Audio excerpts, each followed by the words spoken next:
qui appunto sulle cifre vale quello che diceva lei. Quando appunto abbiamo queste cifre e possiamo a cifre sostanzialmente numeri arabi, possiamo fare tanti calcoli in modo estremamente rapido. Per esempio, non lo so, cerchiamo di fare, non so, 92 per 88, 92 per andare al 108, 88 per andare al 112, 12 per 8 96, 88 meno 8 80, quindi 8096. Vedete, 88 meno 8 è 80, esattamente come 92 meno 12, e da cui appunto la moltiplicazione c'è il segno per. No, non è vero, però torna, sì. Però voi potevate anche vari altri algoritmi per contare rapidamente. Vediamo due numeri di due cifre. 22 e 37. 2 di 2 per 37. Allora, no, 7 per 2 è 14, 1 per 4 è 1, 2 per 3 6, 1, 7, 7, 2, 14, 21, 2 per 3, 6, 8. Mi sta sbagliato, speriamo di no. No, sta provate. No, ecco, anche qui sto usando un algoritmo Karatsuba, l'algoritmo di Karatsuba, per fare delle moltiplicazioni in modo estremamente rapido. No, questa è una storia effettivamente molto triste. Ci fu questo internato in un campo di concentramento che, per non impazzire, questo durante la seconda guerra mondiale, inventò degli algoritmi di moltiplicazione mentale, anche con molte cifre. In questo caso è molto semplice l'algoritmo, no? Il 4 è dato da 2 per 7, no? La cifra centrale è data dal prodotto di questo con quello, cioè di questi due più quegli altri due, e la terza cifra è data da questi qui. Ma si può andare avanti anche per 3-4 cifre. E per non impazzire,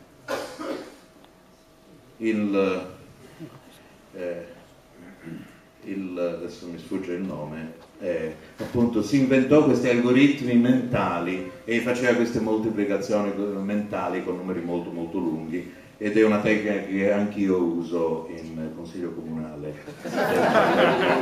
per non impazzire. Faccio moltiplicazioni con numeri di 6 cifre per 6 cifre, però comunque si possono fare anche con due cifre, anche con una cifra. Questo qui è uno dei metodi ben noti, però sempre divertenti. Non so, volete fare 7 per 8?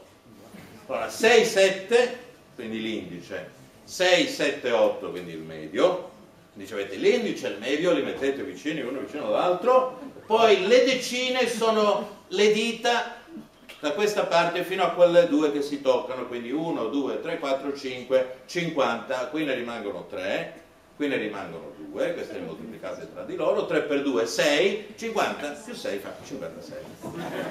Funziona sempre 9 per 9, 6, 7, 8, 9, infatti io questo con i bambini funziona bene. 6, 7, 8 e 9 sono i due anulari, li mettete qui, no? 1, 2, 3, 4, 5, 6, 7, 8 sono le decine, rimane 1 e 1, 1 per 1, 1 per 1. Ecco, quindi uno può anche vedere, molti sono i trucchi che si possono fare con le moltiplicazioni. Quello prima è un metodo, quello che vi ho fatto con la X, un altro metodo vedico, dei Veda,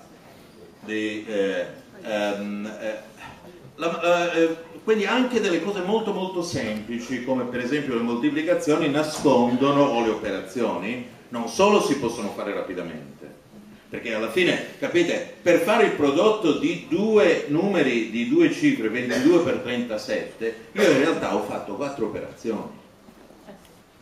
È veramente un numero molto piccolo, quindi questo è uno dei vantaggi. Però in realtà sia nei chip dei computer che anche coloro che fanno moltiplicazioni veloci hanno molti algoritmi a disposizione, e a seconda della forma dei numeri scelgono quello che gli dà più rapidamente il risultato. Quindi quando voi vedete coloro che fanno esibizioni di conti mentali, sappiate che usano algoritmi che non sono così efficienti come i nostri in tutti i casi, però in alcuni casi sono, nei casi appunto nei quali li usano, estremamente rapidi. Quindi lezione numero 1 di matematica e i vantaggi dei numeri, della notazione con i numeri arabi, e uno dei vantaggi è proprio questo, la concisione, esattamente come appunto nell'ironia, essere estremamente stringenti, come appunto l'ultima che mi hanno raccontato era quella dei carabinieri, mi hanno raccontato, c'era questo che dice guardi, va dal suo appunto maresciallo, va dal maresciallo, dice guardi, ho fatto il puzzle, il puzzle, bravo, bello, quanto ci hai messo? 2 anni. Dice, no, dice, come? C'era scritto sulla scatola da 3 a 5. Quindi ci vuole una certa, diciamo così, mi scuso con i carabinieri, ma loro sono, guarda, una volta parlavo con il segretario del presidente Ciampi, che appunto mi spiegava che cercavano di capire come mai l'Arma dei Carabinieri avesse questo appeal. No, lo studiano perché effettivamente, cioè, uno ci fa l'ironia, però poi dopo c'è anche una sorta di non dico di affetto, però di familiarità, quindi appunto forse anche quella è una strategia, appunto, quella del lasciarsi prendere in giro. Bene, quindi la concisione, e sono molte le situazioni informatiche. Qui potrei andare avanti a spiegarvi per esempio come potete guadagnare $1 milione, che non è tanto come se fosse €1 milione, ed è uno dei problemi aperti, che noto come problema P uguale NP,